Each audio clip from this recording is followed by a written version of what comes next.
Godin Mpoy reste en fonction après le rejet par 33 sur 36 députés provinciaux de la motion de déchéance initiée contre le président de l'Assemblée provinciale de Kinshasa lors de la plénière de ce lundi. Insécurité dans la province du Nord Kivu, des appels à gréver pendant 10 jours dans les villes de Butembo, Beni et autres à partir de ce lundi 5 avril par la société civile pour exiger les départs de la MONUSCO paralysent les secteurs socio-économiques. Vers l'objectif zéro mine, zéro reste explosif des guerres et zéro engin explosif improvisé en République démocratique du Congo, c'est le thème qui accompagnera l'année 2021 pour réduire le nombre de victimes de mines antipersonnelles estimé à plus de 2900. Bonne nouvelle pour les usagers de la route nationale numéro 1. Le trafic Kinshasa-Kikwit a repris dans la province du Kwilu après les travaux effectués par la direction provinciale de l'Office des routes. Merci de choisir Télé 50 pour vous informer. Madame, Messieurs, bienvenue dans ce journal. Godin Mpoy garde son siège du président de l'Assemblée provinciale de Kinshasa. C'est après le rejet majoritaire de la pétition initiée contre lui par certains élus provinciaux. Au total, 33 sur 36 ont voté contre cette motion de défiance.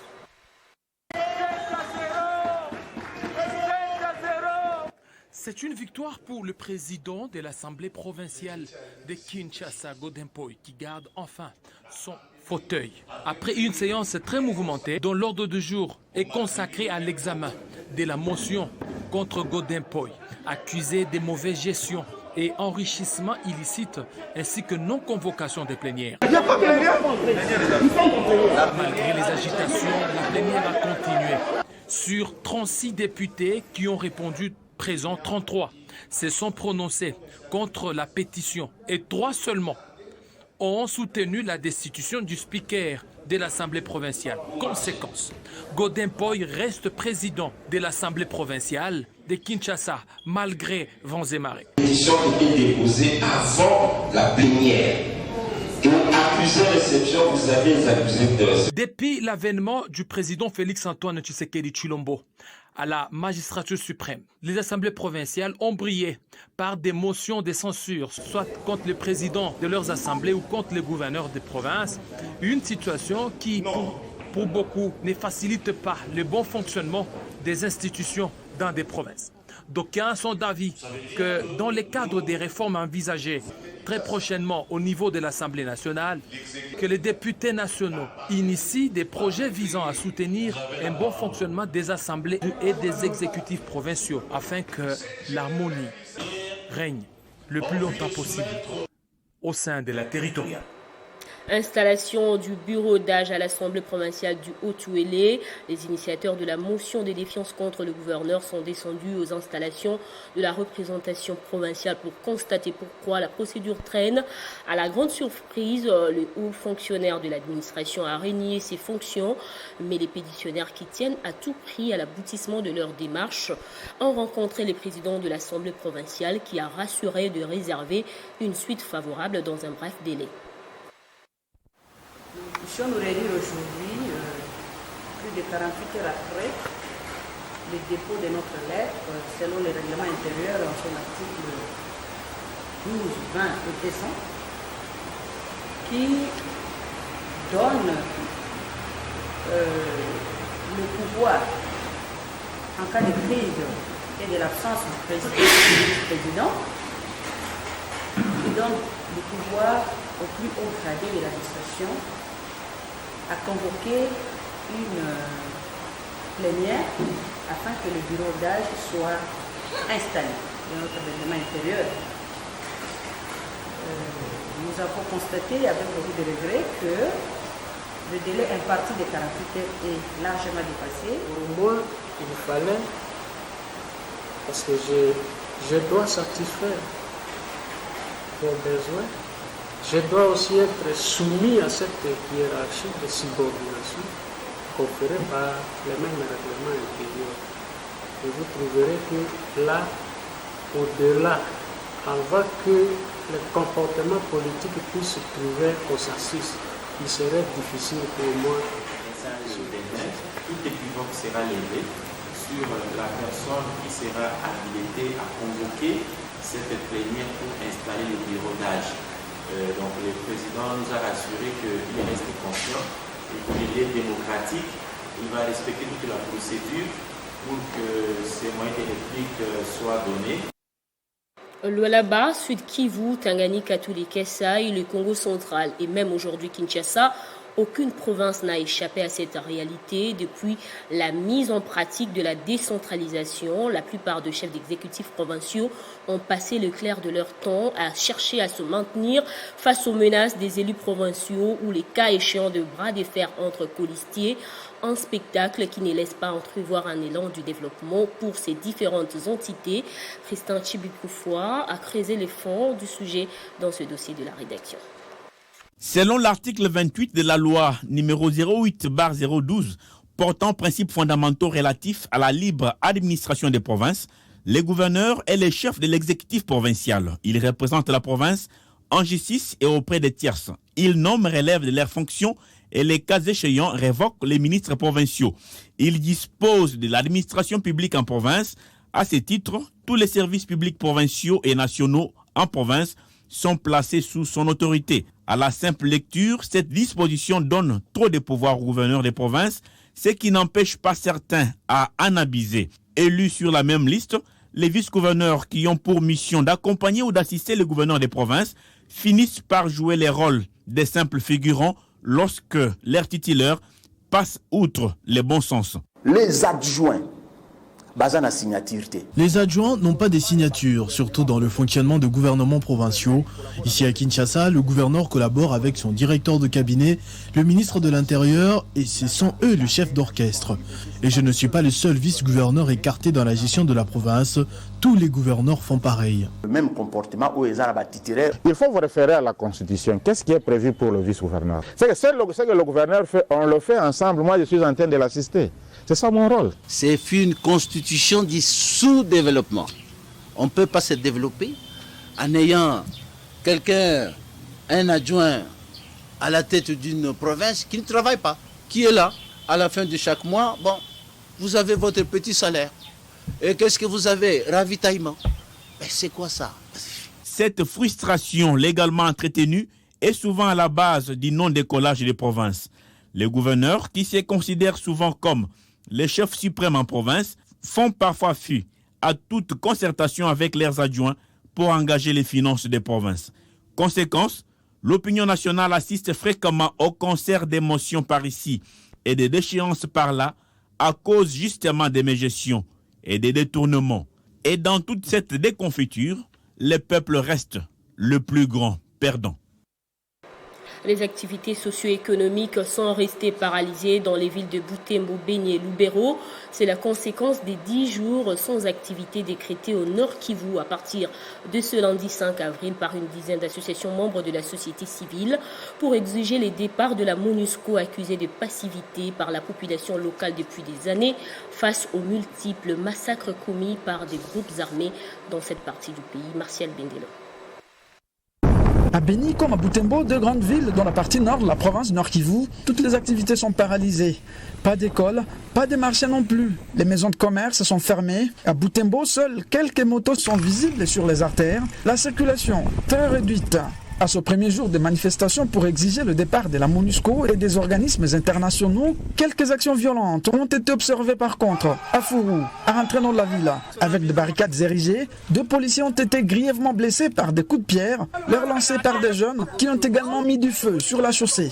Pendant ce temps, toutes les voies publiques menant vers le QG de la MONUSCO sont fermées. Les dispositifs sécuritaires y ont été renforcés pour prévenir toute surprise désagréable. À cette occasion, les membres du mouvement citoyen Lutte pour le changement, Lucha, ont eux manifesté sans violence. Ils ont eu libre passage jusqu'à la base de la MONUSCO pour transmettre leur message. Vous avez failli à votre mission. Ces manifestants partis pour un sit-in sans retour, le maire de Butembo les a appelés à l'apaisement, les rassurant que toutes leurs revendications sont toujours prises en compte par les autorités tant provinciales que nationales. Les contingents sont en train d'être réduits. Au Kasaï, on est en train de fermer leur bureau là-bas. C'est pour dire que la demande est en train d'être exécutée. Les massacres persistants dans la partie nord de la province Nord Kivu, ainsi que dans le territoire d'Irumu en Ituri voisin, une dizaine d'associations ont décrété 10 jours sans activité en ville de Beni et Butembo, ainsi que dans le territoire de Beni et Lubero. Dans les revendications, les initiateurs de ces actions, qui semblent avoir une adhésion populaire, exigent le départ de la MONUSCO du territoire congolais pour ce qu'ils qualifient de la passivité de celle-ci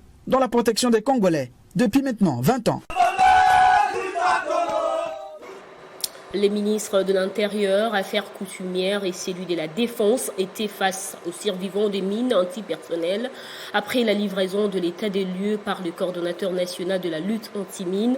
La République démocratique du Congo compte plus de 2900 victimes ayant perdu des vies et des membres vers l'objectif zéro mine, zéro reste explosif des guerres et zéro engin explosif improvisé en RDC. C'est le thème qui accompagnera l'année 2021 depuis la célébration de la journée internationale de sensibilisation et assistance à la lutte anti-mine célébrée chaque 4 avril. Les mines antipersonnelles ont causé beaucoup de tort à l'humanité.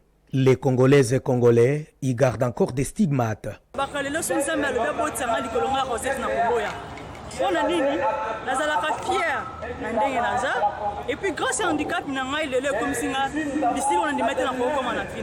La journée internationale des sensibilisations à la lutte anti-mine est célébrée chaque 4 avril de l'année. En ce jour, le vice-premier ministre, ministre de l'Intérieur et Affaires coutumières, celui de la Défense et plusieurs autres autorités civiles et militaires, devant eux, les coordonnateurs nationaux, a fait l'état des lieux. 49 497 tonnes de munitions obsolètes et abandonnées détruites.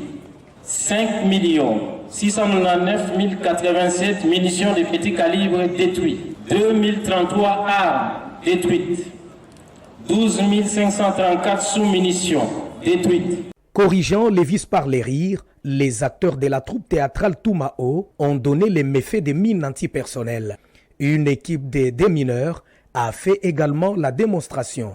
Défilé de mode et des victimes, elles ont témoigné de leur viabilité malgré leur perte des membres. Le vice-ministre, ministre de l'Intérieur et Affaires coutumières, Gilbert Kankonde Malamba, a encouragé les victimes.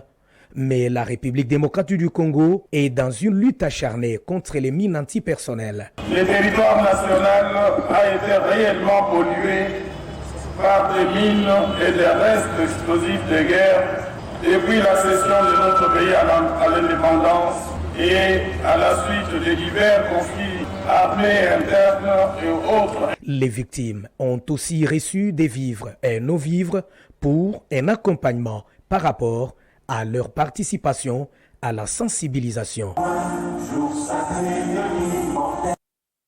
En province, la taxe sur la voirie urbaine est déconcentrée de l'entreprise minière Sicomine. C'est l'objectif d'une séance de travail entre le gouverneur intérimaire du Lualaba et les vice-gouverneurs du Haut-Katanga. Des échanges qui vont permettre à la population de ces deux provinces de bénéficier de richesses minières. José Mouyumba. Sous la voirie urbaine et déconcentrée avait fait l'objet des échanges fructueux entre le vice-gouverneur et gouverneur intérimaire du Lualaba, son homologue du Haut-Katanga, Jean-Claude Canfoy, et les responsables de l'entreprise chinoise Sicomine, le jeudi 25 mars 2021 dans la salle de conférence de l'hôtel du gouvernement. Il était question de passer en revue la situation de paiement de ces taxes par cette entreprise qui, depuis un bout de temps, n'a pas respecté le code minier concernant l'exonération des taxes de ces deux provinces impactées par son exploitation. Pour Fifi Masuka Saini, le paiement de ces taxes permettra aux deux provinces de renflouer leurs caisses et répondre ainsi aux attentes de leur population qui devront réellement bénéficier des richesses de leur sous-sol. Donc chaque société doit payer ce qu'il doit dans les provinces ainsi que pour le gouvernement central, quels que soient les régimes d'exonération dans lesquels ils étaient. C'est ce que nous sommes venus faire avec la société Sicomine et les deux provinces. Et nous allons harmoniser, nous continuons les pourparlers par rapport à ces deux taxes, la taxe voirie et la taxe concentrée. Le numéro 2 de l'exécutif provincial du Haut-Katanga s'est réjoui des conclusions issues de cette rencontre car sa province compte sur la taxe de la voirie urbaine afin de doter à ses administrés des infrastructures dignes d'une province minière. Il faudra noter que bien avant cette réunion, Jean-Claude Canfoy était reçu en audience par Fifi Masuka Saini. Restons dans ce coin, les femmes catholiques s'associent à toutes les autres couches de la population pour faire entendre leurs cris auprès du gouverneur Richard Mouyej. Sa longue absence de 3 mois est considérée à ce jour comme un frein pour l'élan de développement de la province.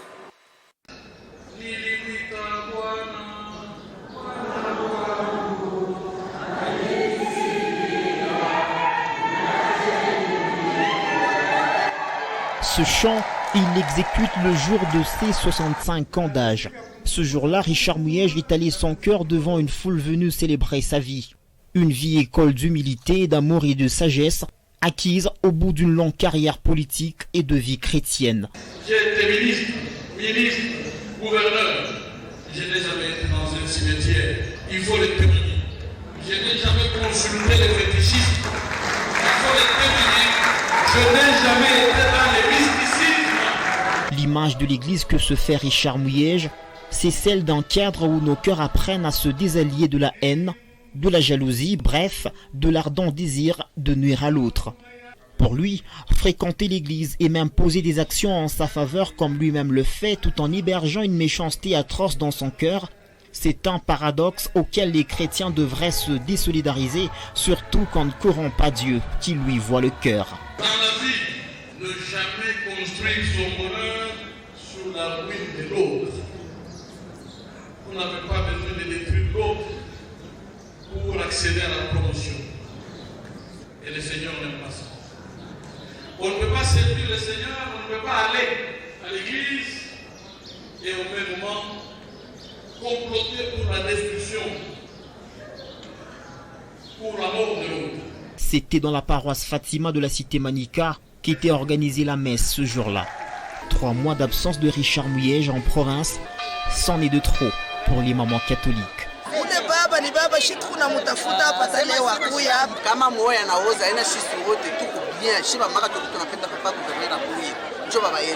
En attendant, selon le sondage effectué par Les Points, le Lualaba dégringole dans le classement des meilleures provinces pour le premier trimestre.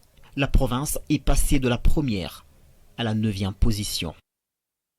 Les jeunes filles du Forum national de la jeunesse réfléchissent après les mois de mars. Quelle sera leur responsabilité dans la société pour être leader? Une question qui a trouvé satisfaction lors de la conférence des femmes tenue à Lualaba. Le mois de mars dédié à la femme est passé. Oui, mais au Forum national de la jeunesse, c'est la détermination à pérenniser la parité homme-femme qui ne doit pas être seulement au mois de mars, mais chaque jour. Ce qui justifie cette conférence sur la sensibilisation de la jeune fille au Forum national de la jeunesse Lualaba sous la coordination de Maître Séraphin Cassange. Plusieurs interventions ont été au menu, dont celle de la conseillère du gouverneur en charge de l'administration au Lualaba qui a tablé sur la société égalitaire comme un moyen nécessaire qui aidera les femmes à se distinguer dans la société afin de capitaliser les chances, ce qui va les pousser à devenir leaders. Et deuxième intervention est celle de Serge Mbouya, chef de bureau à la division du budget. Il a exposé sur les nouvelles procédures d'accès au marché public en République démocratique du Congo, les opportunités pour l'entrepreneuriat féminin. L'assistance a pris connaissance sur la participation au marché public. Cette petite formation que nous avons eue aujourd'hui, je pense que je veux mettre en place un projet qui va me permettre de aussi un jour aussi, pourquoi pas, entreprendre, travailler avec la province. Enfin, dans le domaine médical, c'est le docteur Fanny Malonga qui a axé son intervention sur le comportement à adopter face à la COVID-19, tout en rappelant les respects des gestes barrières. Profitant de cette conférence, les femmes lualabaises ont réitéré leur soutien au président du Forum national de la jeunesse, Patrick Atengo Mafo, et au président de la République, Félix-Antoine Tshisekedi Tshilombo, pour les efforts consentis dans la révalorisation de la jeune femme lualabaise et congolaise. Les lignes maritimes congolaises s'engagent à être un transporteur multimodal grâce à son plan de relance triennal 2021-2023. De nouvelles lignes seront créées entre la République démocratique du Congo, l'Asie et d'autres pays africains. C'est ce qui explique la mission effectuée par la délégation de cette société à travers certains pays du continent et à Dubaï, aux Émirats arabes unis, pour la concrétisation de ce plan. Après les discussions engagées à Dubaï entre Lignes maritimes congolaises, AUFS et le Comité national de supervision de droits de trafic, les trois parties ont effectué une mission dans le port de Mombasa au Kenya, de Dar es Salaam en Tanzanie et de Walvis Bay en Namibie et d'Urban en Afrique du Sud, où transite le fret congolais, mais aussi dans le but de se rassurer de la capacité matérielle, logistique et du bureau commercial de AUFS. Une visite de ports régionaux effectuée du 10 au 27 mars 2021, coordonnée par African Union Cargo, l'intermédiaire de la filiale spécialisée de l'AUFS. Les experts de trois parties précités se sont réunis à Johannesburg, en Afrique du Sud, pour engager des discussions approfondies dans le cadre d'exploitation des nouvelles lignes maritimes, l'établissement des ports secs dans les zones stratégiques et le lancement des services de camionnage à partir des ports maritimes nationaux et régionaux des transits vers le territoire national. Un défi que se lance l'actuelle direction générale des lignes maritimes congolaises que dirige Cédric Chizaïnga Kapumba après plusieurs décennies de pertes suite à l'absence de LMC dans ce coin, perdant ainsi le contrôle et la gestion des opérations des compagnies maritimes desservant la partie enclavée de la République, notamment le sud et l'est, entraînant la perte de plus ou moins 11 millions de dollars américains des frais maritimes à l'importation et à l'exportation transitant par le port de la sous-région. Avec l'arrivée de la nouvelle équipe dirigeante, LMC a entamé le processus de redynamisation de sa mission de recouvrement de droits maritimes. Depuis lors, LMC a obtenu un grand succès sur le territoire national, mais fait face à des défis avec la traçabilité des marchandises importées en RDC à partir des ports internationaux et des ports de transit pour une représentation et une perception efficace des droits des trafics maritimes. Bonne nouvelle pour les usagers de la route nationale numéro 1. Le trafic Kinshasa-Kikwit a repris dans la province du Kwilu. La direction provinciale de l'Office des routes, à travers sa brigade des travaux d'entretien des Kikwit, vient de remblayer les trous sur le tronçon PK 345 à Massamouna, causé par une forte pluie la semaine dernière. Les détails dans ce reportage de Dadouekium. 2 jours après que la route nationale numéro 1 soit coupée au PK 345 à Massamouna suite à une forte pluie, la direction provinciale de l'Office des routes Kwilu, à travers sa brigade des travaux d'entretien des Kikwit, vient d'intervenir provisoirement avec des travaux de remblai érosion et curage des bassins de rétention en amont. Une intervention provisoire qui a connu l'appui financier de la direction générale de l'Office des routes et du secours du gouvernement provincial du Kwilu à travers son gouverneur Willy Ichundala Hassan, qui est d'ailleurs arrivé aussi sur place pour s'enquérir de la situation. Présentement, le trafic a repris entre Kinshasa et Kikwit. Malgré cela, avec les mois d'avril réputés pluvieux, la situation risque de s'aggraver si les moyens importants ne sont pas décaissés pour la réalisation des gros travaux des ouvrages d'assainissement. L'ingénieur Michel Moubake, directeur provincial de l'Office des routes Kwilu, propose d'ailleurs quelques travaux techniques sur terrain pour protéger ces tronçons. Et la solution définitive ici consiste à la construction des ouvrages d'assainissement. Donc nous devons construire des carreaux, et enfin, vers le côté gauche ou à droite, nous allons proposer la construction d'un collecteur. C'est là que ça va donner la descente jusqu'au point bas. Une invitation à plus de responsabilités pour les gouvernements de la République, mais aussi les camionneurs qui se comportent par moments en mercenaires, coupant ainsi à chaque fois les remblais mis à côté pour barrer les eaux vers l'érosion. Une conférence débat sous les thèmes La jeunesse et l'emploi a été organisée ce week-end par les jeunes de la NGT dans la province de la Chopo. Un moment riche en échanges et partage d'expériences initié par son coordonnateur national, Junior Matamilanga. L'événement a mobilisé toute la ville de Kisangani. On pouvait compter quelques 2000 personnes, parmi lesquelles des jeunes en grand nombre, mais aussi tous les âges. Les différents animateurs de la coordination provinciale de la nouvelle génération tshisekediste à Chopo ont invité les jeunes à la culture de l'entrepreneuriat, gage du bien-être général. Pour les organisateurs, les jeunes doivent désormais apprendre à créer des emplois afin de bannir le système de quémander le travail, une culture à la base du chômage croissant au pays. Profitant de l'occasion, les membres de la NGT Chopo sont revenus sur l'historique de ce mouvement associatif qui soutient les actions du chef de l'État, traduit à travers le slogan « Le peuple d'abord ». Sous la coordination de Junior Matamelanga, la NGT compte aujourd'hui 180 sections et sous-sections à Kinshasa, 272 coordinations provinciales, territoriales et locales partout en RDC, 6 représentations en Europe, 3 en Amérique, 3 autres en Asie, mais aussi 8 en Afrique. La NGT dispose également d'une branche femmes et jeunesse, faisant d'elle aujourd'hui la plus grande structure parmi les mouvements qui soutiennent les actions du président de la République, Félix Tshisekedi. Le Front patriotique connaît un enracinement profond dans le Grand Équateur. Après l'installation du comité de supervision, Steve Mbikaï a procédé les dimanches à la formation de nouveaux cadres qui ont accepté de soutenir Félix Tshisekedi en 2023. Ils étaient un millier à avoir posé quelques conditions en termes de desiderata à transmettre au chef de l'État. Ils sont plus de 1000 personnes à avoir répondu présents à ce face-à-face avec Steve Mbikaï. Après la présentation des objectifs poursuivis par le Front patriotique 2023, tous ceux qui ont accepté de suivre le chef de l'État les ont manifestés publiquement. Profitant de l'occasion, la population a présenté ses attentes avant le renouvellement du mandat du chef de l'État en 2023, parmi lesquelles l'eau, l'électricité, les infrastructures et la sécurité dans les 4 coins de l'Équateur sont là les choses présentées à Steve Mbikaï. L'initiateur du Front patriotique a promis de transmettre leurs desiderata à l'autorité suprême pour un début de solution.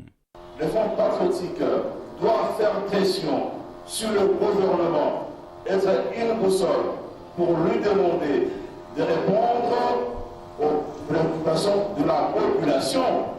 Et nous allons les transmettre au chef de l'État, au gouvernement, pour demander qu'il y ait quelque part les débuts de solutions pour que nous ayons un discours en 2023.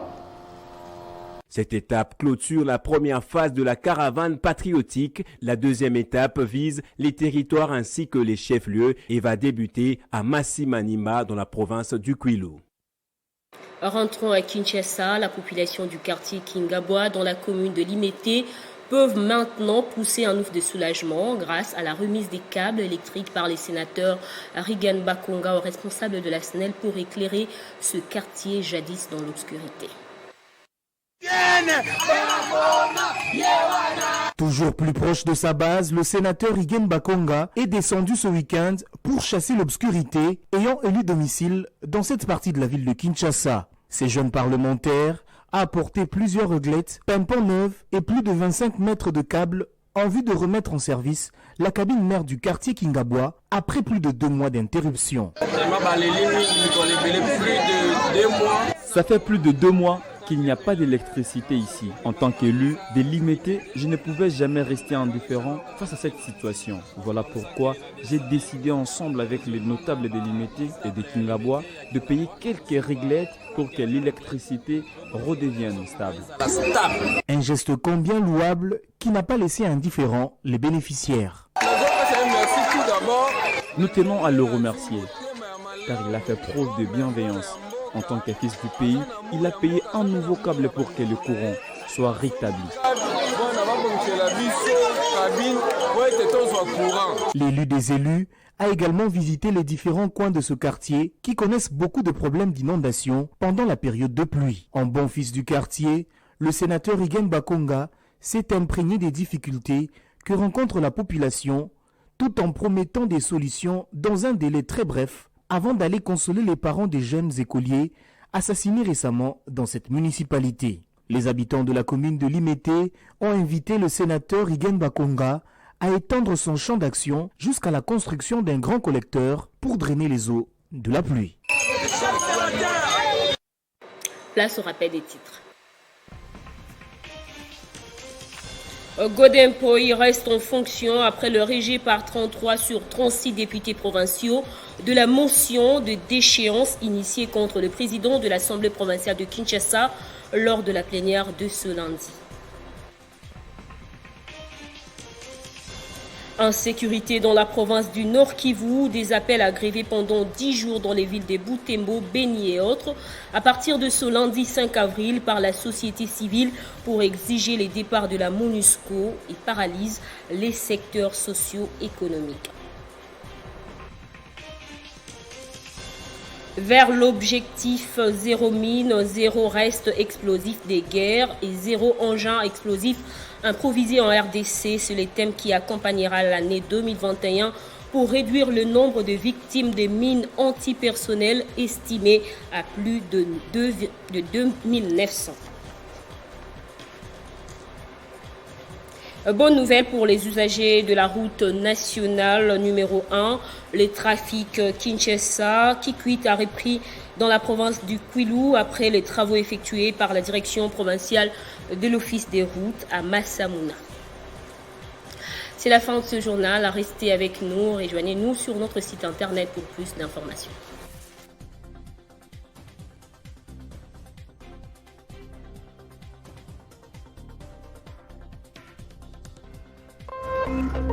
Téléchargez les infos Télé 50 sur www.télé50.cd.